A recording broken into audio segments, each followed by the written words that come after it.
given that f of x is 1 over x minus 3 and g of x is 4 over x, find f of g and g of f and the domain of each. So starting with f of g, actually what I would really like to do is let's talk about what our issues here are with the original domain. So the original domain of f is that x cannot equal 3, okay, because that's what gives us a 0 on the bottom. And then for g, it's that x can't equal 0. And so f of g of x, we're going to take g and plug it into f. So we're going to take 4 over x and put it right here where this x is. And then we're going to work this out. So that means I need to make this into a fraction. I need to get a common denominator by multiplying the top and the bottom by x, so that I have 1 over 4 minus 3x over our common denominator, which was x.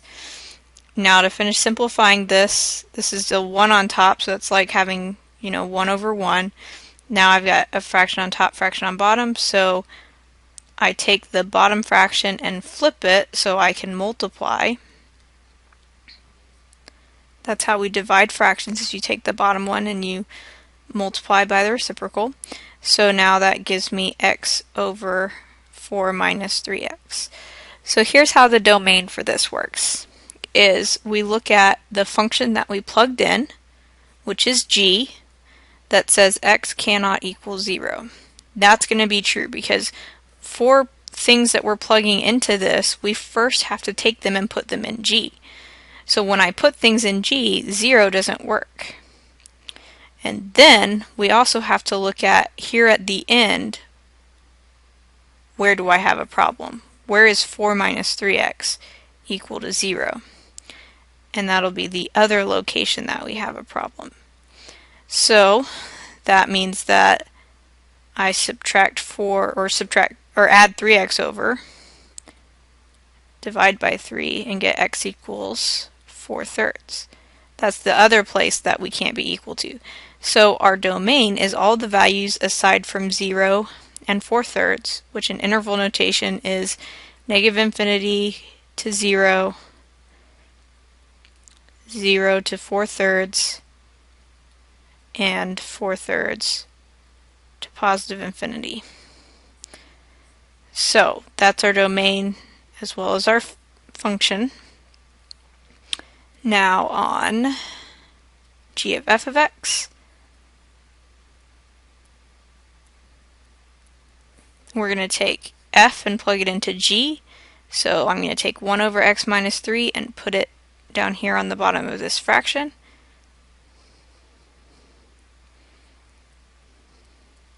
So this is like 4 over 1 on top.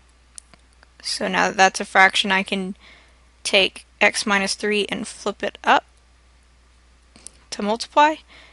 And now I just have 4 times x minus 3, which is 4x minus 12. So in this case, this is what our function ends up being.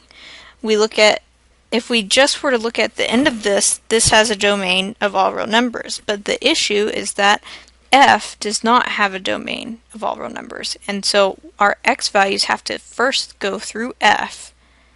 And only once they're through f do they get to keep going. And so it's like f is kind of like a gateway that's limiting what's happening. So since x equals 3 doesn't get to go through f, this domain has that restriction that x does not equal 3.